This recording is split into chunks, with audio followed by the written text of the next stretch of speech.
প্রথমে আমি বাংলাদেশের প্রতিটা ক্রিকেট লাভার যারা আছে সবাইকে শুভেচ্ছা জানাচ্ছি, কারণ এটা অনেক বড় একটা পাওয়া। কারণ অস্ট্রেলিয়ার মাটিতে যে অস্ট্রেলিয়াকে হারানো, আমার মনে হয় যে এটা ভাষায় প্রকাশ করার মতো না, এটা স্বপ্নের মতোই।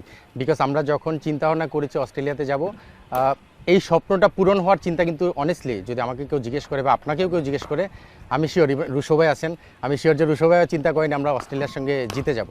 আমরা চিন্তা করেছি ভালো ক্রিকেট খেলবো, হয়তো ড্র করলেই সেটা অ্যাচিভমেন্ট হবে। সেখানে এই ম্যাচ জয়টা মনে হয় অনেক বড় একটা পাওয়া। আর আপনি শান্ত আর আমার মনে হয় যে তামিমের কথা বললেন, নিশ্চিতভাবেই বিপিএলে আমার সঙ্গে ছিল এবং আমাদের রাজশাহীর দুটো ডিরেক্ট সাইনিং প্লেয়ার ছিল, শান্ত এবং তামিম।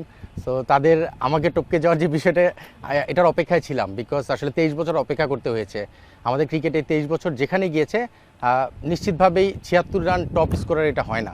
মানে এখন নিশ্চিতভাবেই একটা 100 হবে, সেই 100কে টপকে কেউ 150 করবে, সেই অবস্থায় আমরা পৌঁছে গেছি। সময়ের ব্যাপার ছিল, অস্ট্রেলিয়া আমাদেরকে ইনভাইট করেনি, আমরা খেলার সুযোগ পাইনি।